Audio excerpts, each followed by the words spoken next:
Bismillahirrahmanirrahim. Assalamualaikum warahmatullahi wabarakatuh. Senang sekali hari ini.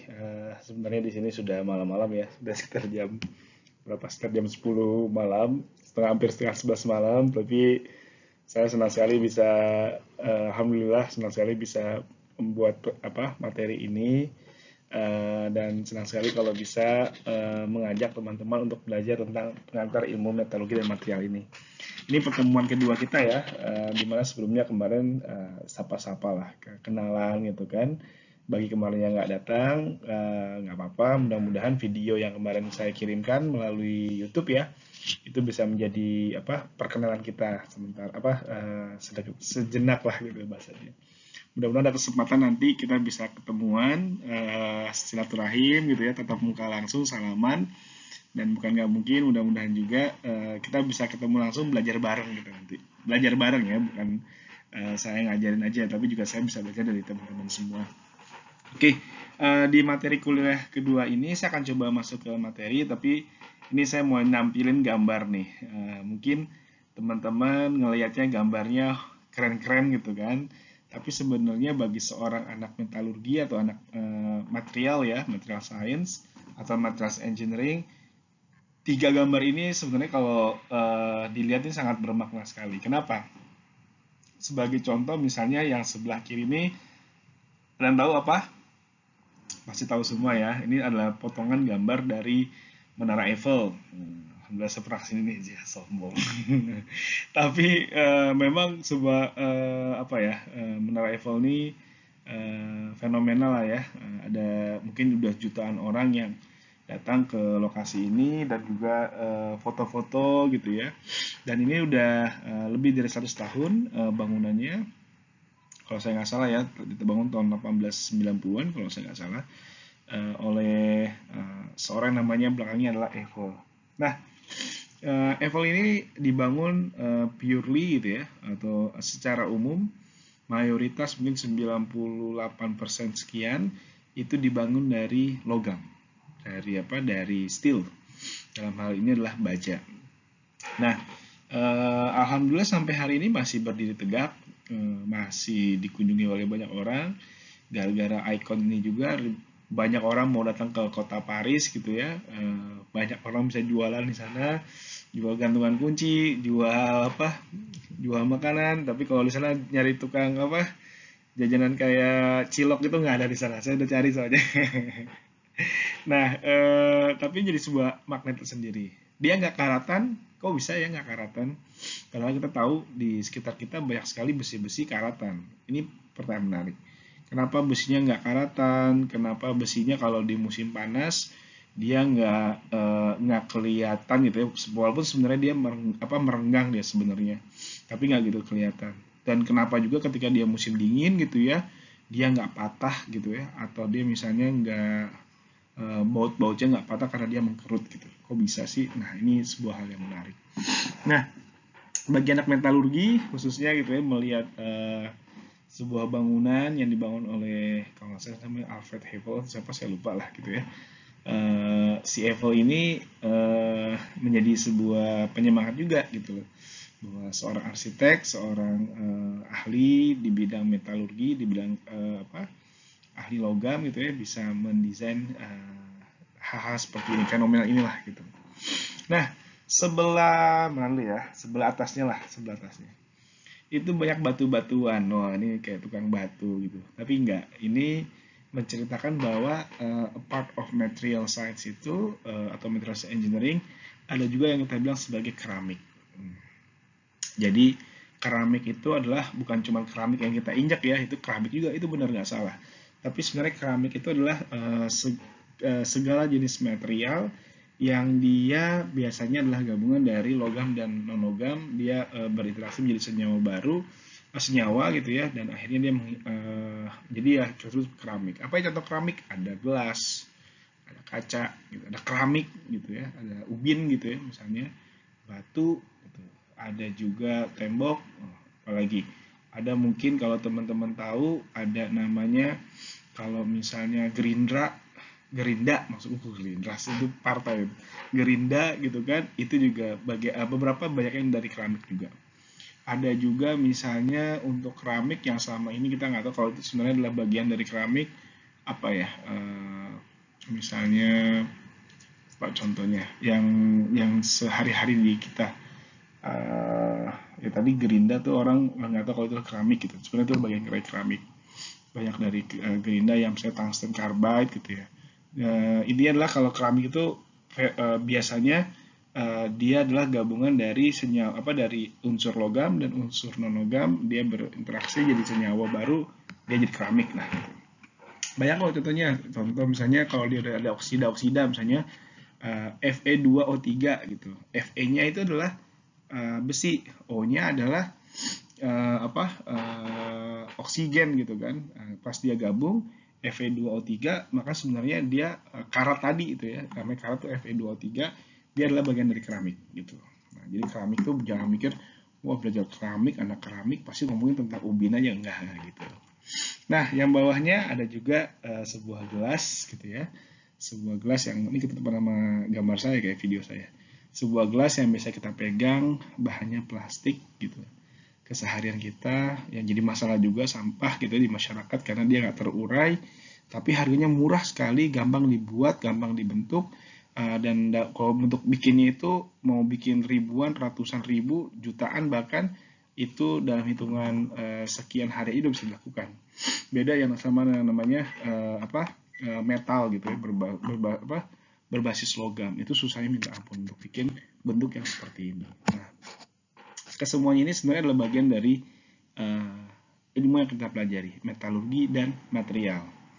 Kalau orang misalnya ngomongin metalurgi, sebagai anak metalurgi ya, kita ngomongin tentang metalurgi terus, logam terus. Tapi jangan lupa sebenarnya kita adalah bagian dari sebuah rumah besar yang namanya adalah material. Tapi dalam kuliah kita selama 1 semester ke depan, kita akan belajar keduanya, metalurgi dan material. Oke, sebagai pengingat aja bahwa kuliah kita ini dengan sistem, saya akan berikan dulu kuliahnya, nanti teman-teman pelajari, tonton berkali-kali gitu ya, dan saya akan usahakan nggak lebih dari 60 menit agar ini bisa mulai diserap oleh teman-teman semuanya. Next. Oh iya, jangan lupa setelah tonton, isi nanti link yang ada di bawah untuk mengisi pertanyaan-pertanyaan yang masih ingin ditanyakan ke saya. Nanti di hari Kamis kita akan diskusi tentang ini. Next, material. Nah, sebenarnya dalam material ini ada istilahnya yang biasa dikemukakan gitu ya, atau yang familiar di kita, ada istilahnya material science gitu. Material science ini ilmu material. Nah, kalau hal-hal yang berbau ilmu material ini itu sebenarnya lebih ngarah ke yang mencari fenomena apa sih hubungan antara struktur gitu ya, struktur dari material sendiri. Nanti struktur itu apa saya akan sampaikan di mata kuliah berikutnya lebih detail, dan juga sifat dari material itu dia gabungin. Jadi kalau seorang saintis atau ilmuwan dia bisa menemukan kenapa sih material dengan komposisi seperti ini dia menghasilkan sifat seperti ini. Contoh misalnya gini, dulu waktu saya di Korea itu saya ingat dulu ada senior saya itu mencari material yang paling bagus untuk menjadi material roll. Jadi bentuk roll, tapi rollnya bukan yang roll buat rambut atau apa ya, tapi ini roll yang ukurannya besar, bisa 50 cm diameternya gitu ya. Dan itu untuk membawa slab logam. Slab tuh kayak besi panas yang habis dia dicor, terus dia didinginkan, bentuknya masih bentuk batangan, panas, dan dia untuk melewati gerakan dari si slab tadi untuk bergerak. Jadi ada roll gitu. Nah, kalau materialnya misalnya yang gampang, yang lembek, bahasa lembek ya walaupun keras juga gitu ya, itu gampang aus gitu kan. Sayang kalau misalnya kita punya material gampang aus, baru lewat sedikit beberapa kali materialnya lewat, nanti logam besi panas tadi lewat, udah habis materialnya, udah gerus gitu kan, kita nggak mau. Makanya kita harus mau bikin material yang kuat gitu ya, tahan aus, dan juga relatif gampang untuk buatnya dan murah gitu. Nah, waktu itu senior saya bikin. Nah, dia seorang saintis kalau kayak gitu. Gimana saintis? Dia berarti mencari komposisi apa yang harus saya taruh di komposisi material tersebut sehingga menghasilkan performance yang bagus. Itu kalau material science, ke ilmu material. Nah, ada juga yang orang bilang lah materials engineering atau materials engineer. Jadi teknik metalurgi lah, teknik material gitu. Nah, kalau ini lebih mengarah ke misalnya gini, dia tahu ini kalau misalnya material berbasis logam dengan komposisi misalnya dulu kalau saya pernah mencari membuat gear ukuran kecil sekali, ukuran mikro, dia pakai basisnya adalah stainless steel. Nah, dia berpikir ini bentuknya ukurannya kecil, saya akan bikin dari powder logam gitu. Nah, kalau bentuknya kecil dari powder logam, cara prosesnya itu gimana? Nah, itulah seorang engineer. Itu bedanya. Jadi ada kelasnya masing-masing. Ada kelas yang meneliti bagaimana material ini punya sifat seperti apa sehingga dia bisa punya performance gitu ya, punya sifat seperti apa. Ada juga orang berpikir material dengan komposisi yang sifat seperti ini gimana cara bentuknya, cara bikinnya gitu sehingga nanti bisa bermanfaat buat mechanical science gitu, mechanical engineering atau orang-orang teknik mesin misalnya. Seperti itu adalah kerjasamanya. Nah, itu untuk yang tadi adalah bagian seorang anak ibaratnya teknik metalurgi. Mudah-mudahan paham ya. Nah, nanti teman-teman juga misalnya di dunia kerja, misalnya di dunia tambang. Nah, di dunia tambang itu ada pekerjaan misalnya dia bagaimana mengekstraksi gitu. Mengekstraksi itu mengambil komposisi meninggikan konsentrasi dia. Misalnya contoh misalnya ada ekstraksi emas dari bongkahan batuan gitu. Nah, kalau bongkahan batuan ini misalnya diambil, dipecah-pecah gitu ya, digerus gitu ya sampai dia bentuknya halus gitu ya. Ini teman-teman di semua banyak juga yang tahu ada istilah gelondong gitu ya. Halus atau sampai ada yang yang kurang bagusnya adalah dikasih air raksa langsung diambil emasnya gitu kan. Terus nanti diuapkan gitu kan, terus akhirnya dapatlah emas murni. Nah, ini campuran sih bisa dibilang. Ini material science yang main karena dia ada sifat material yang dia mainkan gitu ya. Ada juga engineering, juga tekniknya gitu. Teknik dia bagaimana mengolah dari bongkahan batu sampai dia halus, sampai dia ada reaksi dengan kimia sehingga bisa didapatkan menjadi emas murni. Nah, itu kayak science dan engineeringnya gabung lah gitu. Next. Nah, ada pertanyaan sebentar.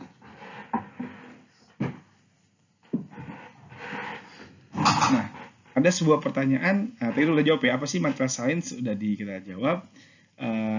Apa sih aja yang kita harus tahu? Nah, sebenarnya ilmu material ini udah lama banget gitu. Dari zaman batu, terus ada zaman perunggu, zaman besi gitu kan. Nah, sekarang ini kita udah masuk ke zaman yang mungkin bisa dibilang udah zaman 4.0 bahasanya 4.0. Coba gini deh, teman-teman bayangin ya, zaman dulu kan, ini kita ingat bangsa purba gitu. Bangsa purba pertama dia zaman batu, Stone Age. Dia nangkap binatang pakai batu, bikin jebakan pakai batu gitu kan. Masak atau dia mungkin masak waktu itu belum terlalu belum terlalu pakai api dan segala macam, masih agak kesulitan mungkin. Tapi dia segala macam batu gitu. Nah, ketika dia menemukan api, bisa masak, bisa apa gitu, baru dia masuk ke Bronze Age. Kenapa Bronze Age? Karena ibaratnya perunggu tuh gampang gitu untuk dilumerkan. Ketika teknologi lebih tinggi lagi, dia bisa meleburkan yang namanya besi. Besi udah bisa membuat panah, lalu besi bisa dibuat pedang gitu kan, dan lain sebagainya, bisa buat pisau dan lain sebagainya. Nah, hari ini teknologinya tuh sebenarnya sangat advance sekali untuk dunia metalurgi dan material. Orang udah bisa bikin pesawat, udah tahu ya, bahkan bisa keluar angkasa tanpa meledak gitu. Bayangin ketika kecepatan tinggi dan dia bisa nabrak satu benda kecil aja gitu ya. Saya pernah lihat sebuah foto dari NASA itu yang menggambarkan ada dia punya sebuah satelit ketabrak sama sebuah kertas plastik kalau nggak salah, itu sampai bolong gitu, sampai dia dalam banget. Kenapa? Karena tabrakannya di udara dan itu sangat kencang sekali gitu, walaupun dia itu lembek gitu kan pastinya, tapi ketika dia tabrakan dia bisa menghancurkan sampai dalam sekali gitu loh. Nah, sebenarnya hari ini dunia metalurgi dan material itu sudah sangat advance dan menjadi menarik juga karena orang-orang yang memahami tentang dunia metode material ini butuh belajar dasar-dasarnya. Nah, jadi selama 4 tahun ke depan, teman-teman yang belajar di jurusan metode material, dalam hal ini kalau di UTS itu adalah metalurgi, maka harus melihat bahwa harus kuat nih dasarnya. Gitu. Nah, selanjutnya lagi ya. Contoh, nah nanti kita akan belajar tentang namanya material properties. Jadi, ini saya garis bawahi ya, yang ada di buku yang kemarin saya share ya, Material Science and Engineering, karyanya William D. Callister. Itu apa ya? Kalau dia bilang kurang lebih, a property is a material trait in terms of the kind and magnitude of response to a specific imposed stimulus. Artinya apa? Ini memang kalau bahasa Inggrisnya tantangan tersendiri, tapi harus bisa nih bahasa Inggris ini belajar ya. Jadi sebuah sifat material itu akan kita ketahui setelah tuh kita kasih stimulus gitu. Contoh misalnya, tahu dari mana kita barang ini kuat atau enggak, kecuali kalau enggak kita hantam gitu kan. Ini keras atau enggak, tahu dari mana? Bisa enggak kita istilahnya scratch, kasih luka gitu, kasih ibarat kalau scratch itu apa ya? Kasih tanda gitu, sampai dia bukan terluka, kalau terluka mah orang gitu ya, sampai dia tergores. Nah, kan kalau dia material lembek, kasih sedikit udah kegores kan gitu. Tapi kalau materialnya keras gitu kan, mau kita gesek kayak gimana dia akan susah. Nah, itu kekuatan dari material. Contoh lagi misalnya, stiffness misalnya. Ada material yang kita bengkokkan gampang sekali. Ada material yang kita coba bengkokkan tapi susah sekali. Contoh misalnya kalau kayak gampang pipa lah, pipa paralon. Ada pipa paralon yang kita coba tekuk, dia gampang sekali kan untuk bisa menekuk. Tapi ada pipa besi kita cobain nggak akan mungkin bisa gitu. Kalau kita punya tenaga kayak Samson gitu, kayak Hercules. Nah, jadi kekuatan dari material atau sifat material itu akan ketahuan ketika kita kasih stimulus kepada dia, gitu loh. Nah, sifat dari material atau kalau di sini bahasanya material properties gitu ya.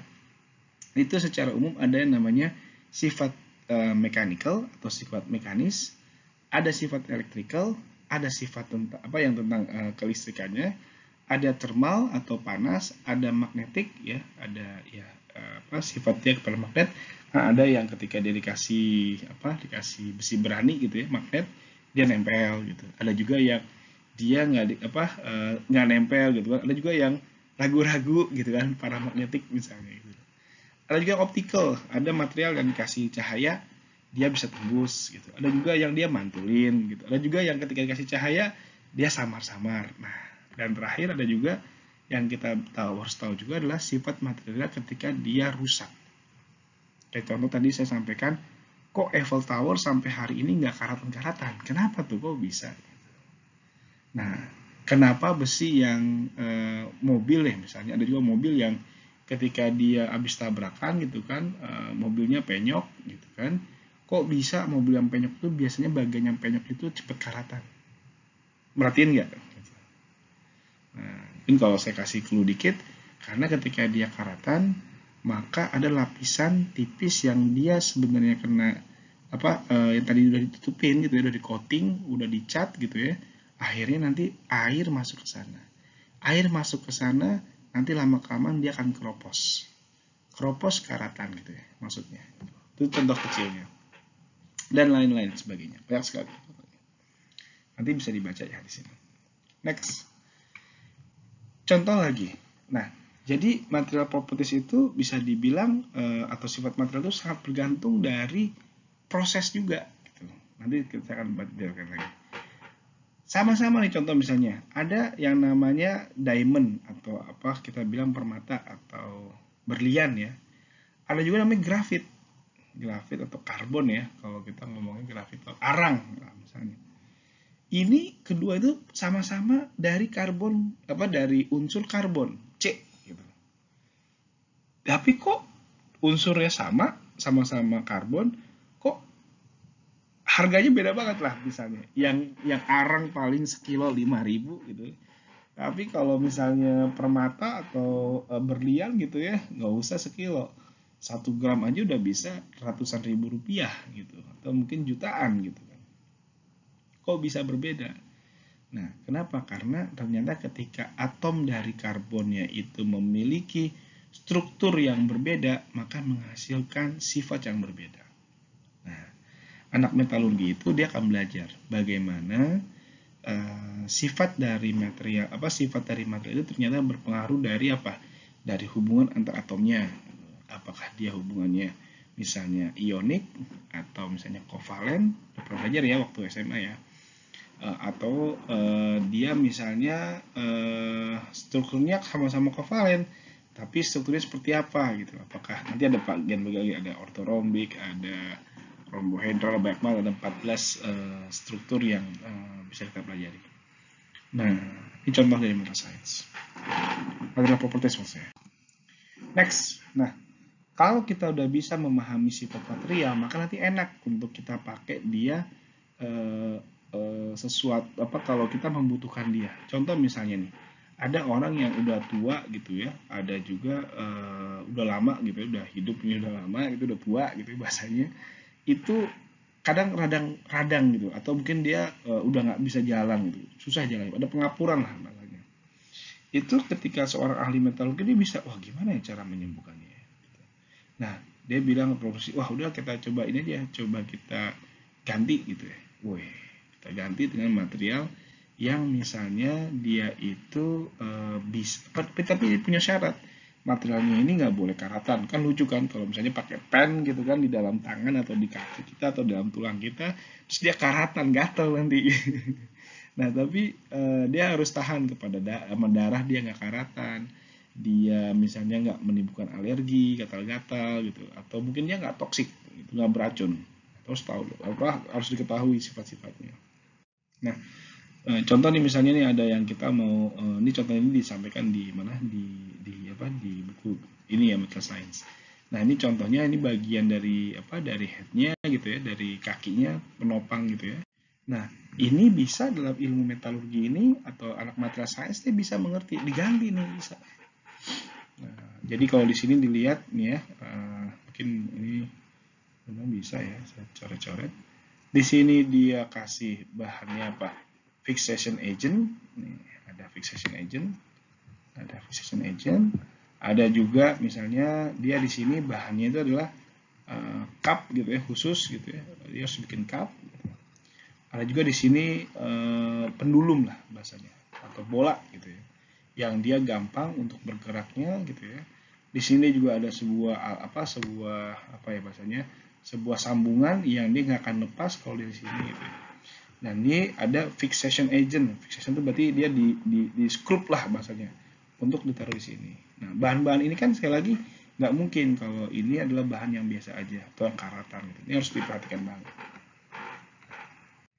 Next. Nah, ini contoh ketika seorang ahli material science atau materials engineering dia melakukan kontribusi kepada dunia kesehatan. Dia bisa bikin aset reguler, dan cupnya itu saya nggak tahu bahannya apa ya. Mungkin kalau di sini dia udah bisa pakai keram. Mungkin kayak berbasis polimer kayaknya kalau di gambarnya. Kalau di sini bolanya apa? Dia pakai stainless steel. Nah, stainless steel juga setahu saya ada jenis-jenis yang dia tidak boleh mengandung nikel, karena nikel itu kadangnya bisa memberikan reaksi alergi gitu. Dan nggak mungkin karatan, nggak boleh, karena itu dia harus pakai bola yang memiliki komposisi mungkin stainless steel gitu ya. Ada juga bahan di sini yang buat tangkainya gitu ya, yang dia bisa buat bergerak, semuanya nggak boleh tuh. Untuk karatan. Nah, ini juga ada bagian yang misalnya permukaannya kasar. Kenapa kasar? Mungkin nanti untuk saya juga belum paham ya, tapi tebakan saya agar mungkin saya daging atau apa dia bisa nempel di bagian ini. Nah, jadi untuk seorang material scientist, dia juga akan belajar tentang bahwa segala hal yang berkaitan sama proses itu akan mempengaruhi sekali yang namanya sifat dari material. Contoh tadi saya sampaikan. Contoh misalnya gini, dalam sebuah material ini sama nih, jenisnya benar-benar sama gitu ya. Barangnya sama-sama dari besi gitu ya, berbasis besi, berbasis logam, dalam hal ini adalah besi dengan komposisi, kalau di sini digambarkan besi dengan komposisi 4% dari 4% karbon gitu, 4% karbon composition. Nah, itu ketika dia dipanaskan di atas suhu 900 derajat Celcius, itu ketika pendinginannya itu berbeda, maka akan menghasilkan yang berbeda. Nah, cara baca grafiknya kayak gini. Yang sebelah sini adalah hardness, kekerasan. Yang sebelah sini adalah kecepatan pendinginan. Jadi kalau makin ke kanan, makin cepat dia didinginkan. Jadi ini kalau kayak gini nih berarti di atas 1000 derajat per second. 1 detik bisa nurunin dari angka 1000 menjadi angka 20-an. Nah, itu artinya tuh kecepatannya, kecepatan pendinginan. Jadi makin ke kanan, makin cepat. Kalau dia pendinginannya lambat, maka dia menghasilkan strukturnya. Kalau kita lihat pakai mikroskop, dia menghasilkan struktur seperti ini. Agak sedikit lebih cepat, karbonnya kelihatan tuh di sini. Ada bentuknya perlat nih, namanya garis-garis seperti ini. Nah, kalau dia lebih cepat lagi, maka karbonnya nanti dia akan mengumpul kayak grafit di sini, kecil-kecil di sini. Ini ada grafit di sini. Udah kelihatan ya. Nah, ini grafitnya. Grafitnya bulat-bulat. Grafit bulat atau grafit yang tajam-tajam itu juga bisa diatur dari kecepatan. Tapi kalau dia sangat cepat sekali, istilahnya quenching, dia menghasilkan kayak jarum-jarum kecil kayak gini. Ini martensite namanya. Nah, struktur martensite ini sangat keras sekali gitu. Saya pernah belajar juga waktu di Korea, ada sebuah project gitu ya, untuk mobil Hyundai. Itu dia punya buat bodi mobilnya itu nggak pakai pendinginan lambat seperti ini ketika dia membentuk buat kap mobilnya gitu ya. Tapi dia pakai pendinginan cepat. Jadi diambil dari panas-panas gitu ya, dari panas-panas terus diambil langsung di blanking. Gitu kan. Dan suhu dingin langsung. Itu menghasilkan sebuah kap yang bentuknya bodi mobil yang dia lebih tipis ininya ketebalan dari bodi mobilnya, tapi punya kekuatan yang jauh lebih kuat. Jadi sebagai anak metalurgi harus ngerti bahwa namanya proses itu sangat mempengaruhi. Jadi struktur, proses, sama properties itu sangat berkaitan sekali. Nah, kayak contoh di sini tadi saya sampaikan ada dia 4 weight persen karbon. Jadi komposisi karbonnya itu 4%. Itu akan berbeda juga kalau misalnya nih proses kita sama kayak gini, tapi ketika karbonnya cuma 1% akan berbeda. Dengan 2%, 3%, 4% itu berbeda hasilnya. Paham ya? Jadi ada struktur, ada proses, ada properties. Komposisi dia prosesnya seperti apa, lalu juga yang terakhir adalah nanti sifatnya akan seperti apa. Itu kan berbeda-beda. 3 itu ya, struktur, yang kedua proses, yang ketiga adalah dia properties. Next. Nah, jadi ada ketika yang tadi dari 3 tadi, processing, struktur sama properties, kalau dia digabungin menjadi sebuah alur gitu ya, nanti akan mempengaruhi performance dari materialnya. Sebagai contoh, dalam ilmu metalurgi ini ada yang namanya proses casting dan juga ada proses forging. Proses casting itu proses kayak pengecoran. Jadi besi panas gitu ya. Besi panas. Dulu saya pernah nanya, kok bisa sih besi panas itu kan panas sekali di atas 1500-an gitu kan, sehingga dia bisa mencair. Nahannya pakai apa ya? Nanya pernah mikir nggak? Kayak di sini. Ini dia pakai apa ya nahannya gini? Ini kayak yang di sini ya, kalau kelihatan ya. Kok bisa sih nahan besi panas gitu, besi cair ini bisa dituang pakai apa? Ini adalah bagian namanya istilahnya refraktori. Jadi berbasis dasar keramik. Nah, tadi kita udah bahas ya. Keramik ini punya keunggulan, dia tahan di suhu tinggi, lebih tinggi daripada logam. Jadi kalau logam udah bisa mencair, keramik dia nggak mencair dia. Ini bisa dituangkan seperti ini. Nah, baik lagi, kalau prosesnya dia casting, itu dibandingkan sama forging, itu jauh sekali hasil dari untuk performance-nya. Contoh misalnya, kalau casting untuk ukuran gitu ya, dia nggak ada masalah. Jadi mau tapi maaf, kalau casting ukurannya sangat besar sekali, dia masih bisa lah rasanya. Jadi nggak ada masalah. Jadi pernah ada film Kung Fu Hustle misalnya, itu punya digentong tinggi banget itu kan, yang dia buat auman singa itu kan, itu bisa gede kayak gitu. Jadi buat lonceng gitu kan bisa seperti itu. Casting nggak ada masalah. Untuk forging dia sebenarnya utamanya adalah dia bagus itu di kekuatan gitu. Nah, simpelnya kalau buat ngerangkum ini semua, kalau yang namanya casting itu biasanya untuk produk yang untuk produksi massal itu cepat. Produksi massal dia bagus, enak lah, gampang gitu, karena dia murah gitu kan, nggak perlu satu-satu, bisa sekian banyak gitu, sekian banyak barisan, ada cetakan-cetakan, tinggal tuang, jadi dia tinggal dinginin. Tapi kalau casting diketok satu-satu, kayak bikin parang, kayak di Sumbawa ada parang namanya parang gitu ya. Nah itu kalau hal seperti itu dilakukan kan lebih capek tuh yang pakai casting, pakai forging, tapi hasil akhirnya itu jauh. Kalau yang ke hasil dari forging, dia sangat kuat dari aus menipis, juga dari tear resistance gitu. Jadi hardness-nya jadi tinggi, kekerasannya jadi tinggi sekali ya. Ini juga disampaikan di sini better response to heat. Jadi buat heat dia bagus, untuk panas dia bagus itu. Bahkan dia bilang less need of expensive alloy gitu. Jadi kalau yang tadi casting untuk bisa ningkatin kekuatannya itu pakai campuran-campuran yang mahal. Alloy itu artinya itu adalah campuran gitu ya, paduan gitu ya. Nah, dia harus tambahin nikel, tambahin chrome, tambahin molybdenum dan sebagainya.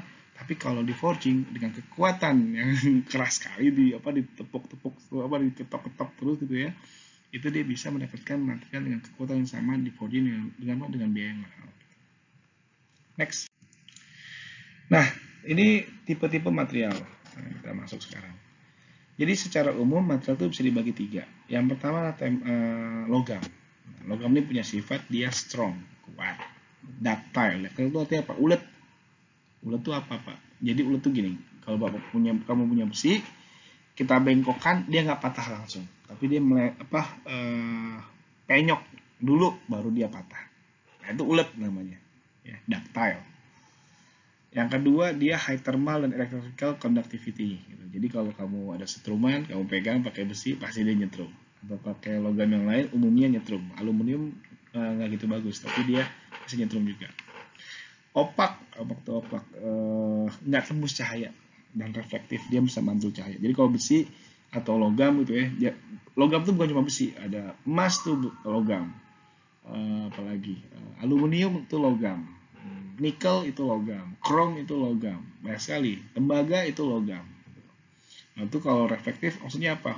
Kalau kamu misalnya amplas gitu ya, terus dikasih polesan sampai halus sekali, kena sinar dia akan bisa memantulkan cahaya. Yang kedua adalah polimer atau plastik bahasa gampang kita. Nah ini sebenarnya poli itu kan banyak gitu ya. Mer tuh ya rangkaian dari komposisi dari karbon dan hidrogen, oksigen, macam-macam, silikon gitu ya. Nah, dia ini sebenarnya katanya adalah covalent bonding. Nah, dia membagi elektronnya. Sifatnya apa? Kita tahu semua, dia lembek gitu kan, ductile juga gitu kan. Kekuatannya juga nggak terlalu tinggi gitu. Dan low density artinya apa? Dengan contohnya misalnya nih, saya punya gelas gitu ya. Kalau low density itu dengan ukuran yang sama, saya minum dulu.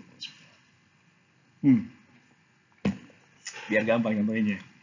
Jadi kalau low density itu kalau gelas ukuran segini pakai ditimbang berarti ini paling nggak nyampe 100 gram kayaknya.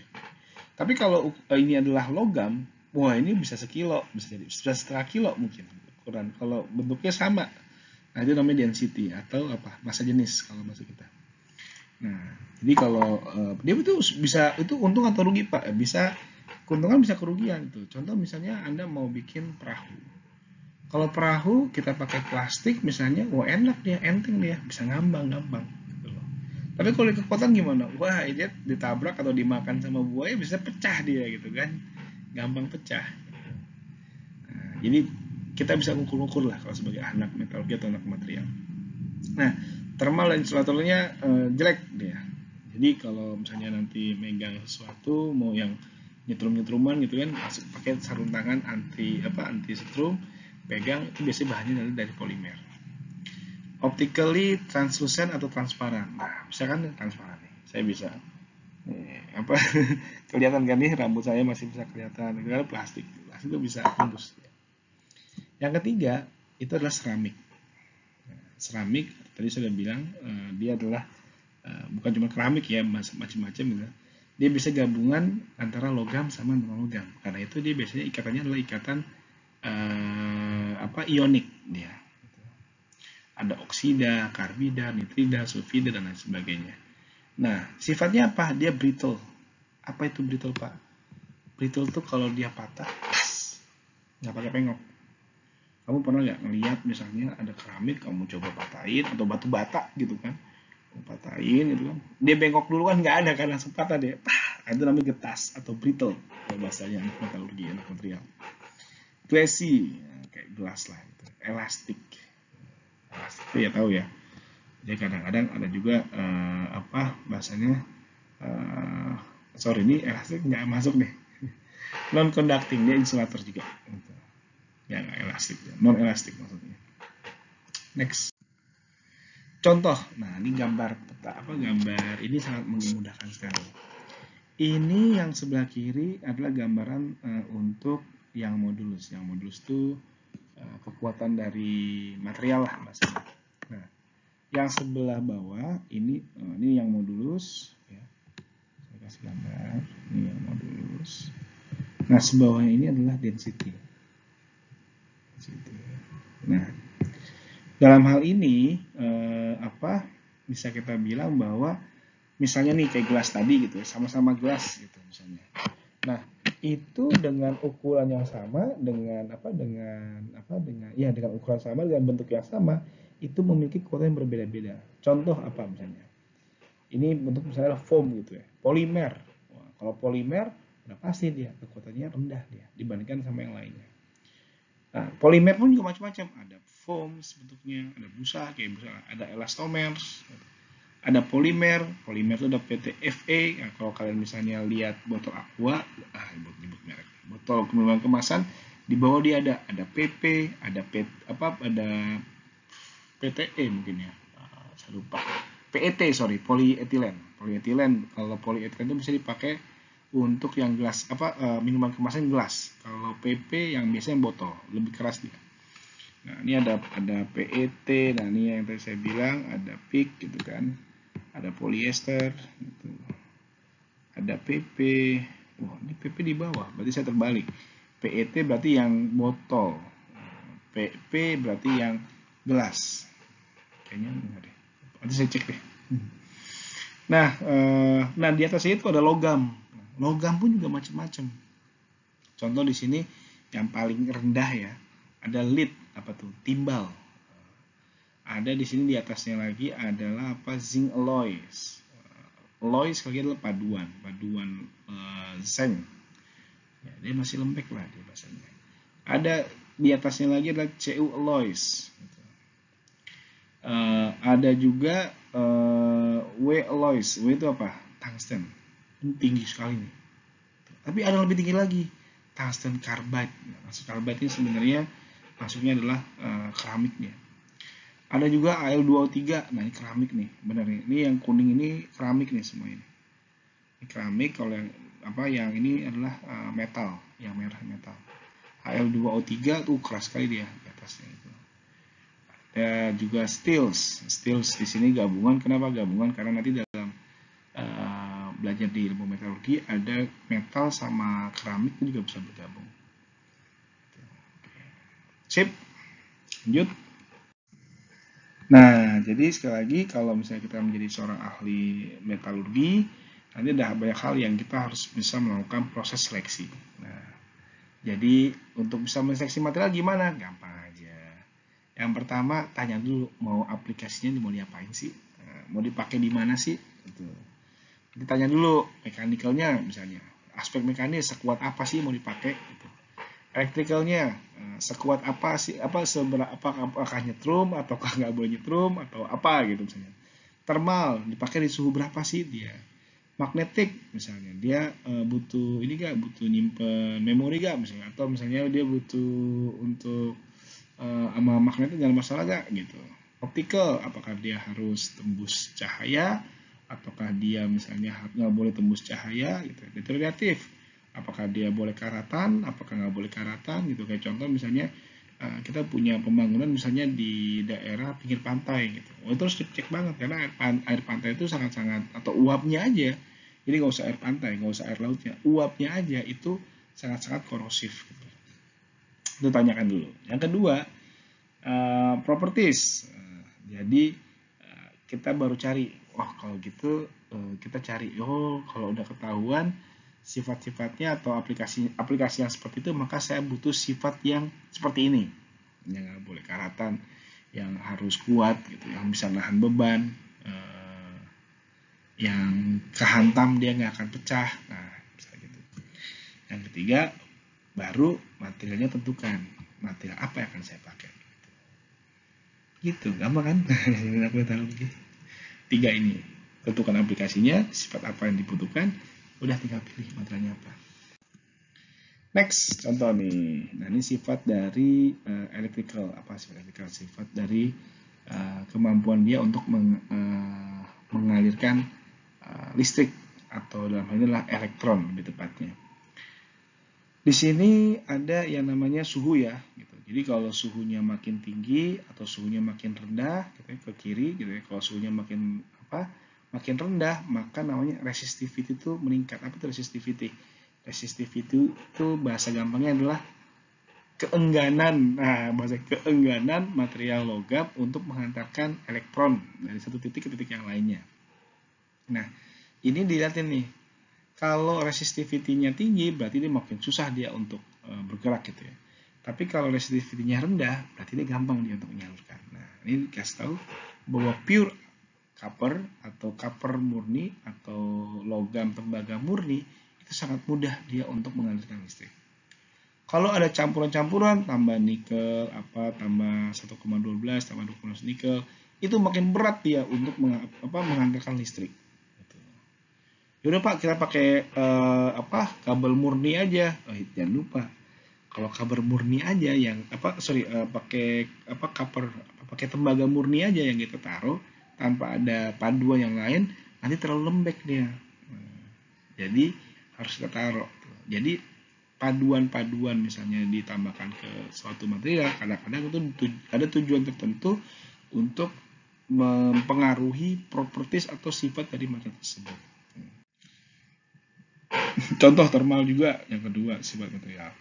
Ini kalau space shuttle tiles, temboknya gitu ya, buat di space shuttle atau pesawat luar angkasa, dia adalah masalah silica fiber insulations. Dia menawarkan low heat conduction. Jadi kena panas, jadi jangan sampai nanti kita lagi terbang ke luar angkasa, karena materialnya nggak bisa nahan panas, yang di dalam kepanasan angus, kita nggak mau kan gitu.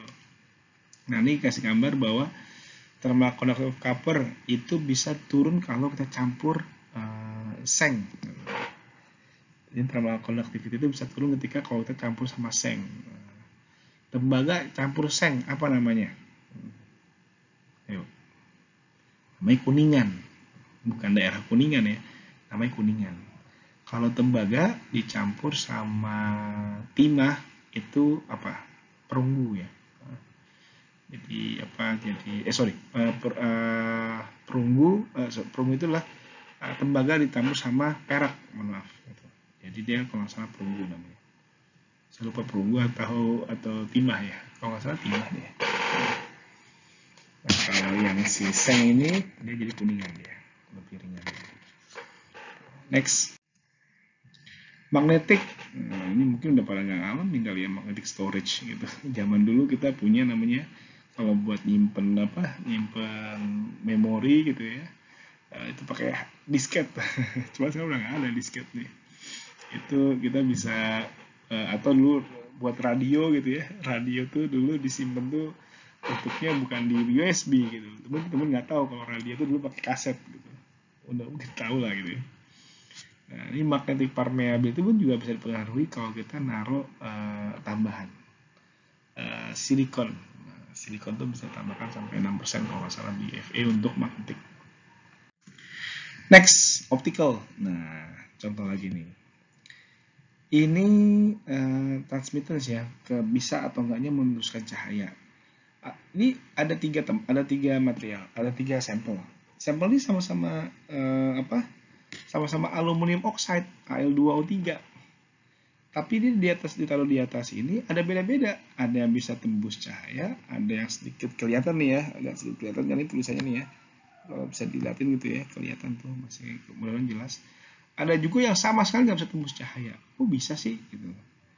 Nah ini semua karena ada penyebabnya. Yang pertama apa? Kalau yang ini dia single kristal. Single kristal itu apa ya? Gampang mudahnya. Jadi susunan atomnya itu sangat-sangat bukan sangat-sangat, dia ke satu arah aja. Nantilah kita bahas. Kalau polikristal itu bahasanya, kalau saya gambar itu kayak orang bangku gitu ya, duduk arahnya itu macam-macam. Ada yang ke depan, ada yang ke belakang, ke samping gitu. Nah itu namanya polikristal. Nah kalau dia polikristal high porosity atau dia banyak bolong-bolongnya, di sini ada banyak poros gitu ya, banyak poros itu tahu kan ya, atau banyak lubang lah bahasanya gitu, lubang kecil itu poros. Itu bisa dia nggak bisa kelihatan. Kenapa? Karena cahaya itu nanti dia terdifraksi, mentok-mentok semuanya. Oke, next sedikit lagi. Deterioratif, apa tuh deterioratif? Ya, tadi saya sampaikan, contoh misalnya ada kalau dia ada material ya, stress and salt water, apa tuh air laut gitu, cause cracks. Jadi kalau dia ada sebuah benda itu ya, dia mendapatkan stres atau tekanan di daerah yang ada air lautnya, maka dia mudah sekali hancur. Kenapa? Karena ada namanya korosi atau karatan di sana. Oke, kurang lebih ini materi kita hari ini. Mudah-mudahan bermanfaat. Nanti untuk segala pertanyaan-pertanyaan bisa dituliskan ya di link di link. Nah, pertanyaan kita tunggu sampai hari Rabu malam. Jadi silakan dibikin pertanyaannya, nanti kita akan bahas di pertemuan kita di hari Kamis ya. Untuk kuliah kita di sesi 1 jam aja gitu untuk tanya jawab. Jadi silakan mau nanya apa, mau jawab apa saya akan jawab, kalau nggak tahu nanti kita akan cari sama-sama. Kurang lebih itu, terima kasih untuk kesempatannya. Mari kita biasakan jaga kebersihan, jaga kesehatan juga, gitu ya, makan yang sehat-sehat dan selalu bertawakal kepada Allah Subhanahu wa taala. Nah, sampai sini kuliah kita. Mudah-mudahan banyak manfaat yang bisa kita ambil. Akhirul kalam, bila taufiq wal hidayah. Wassalamualaikum warahmatullahi wabarakatuh.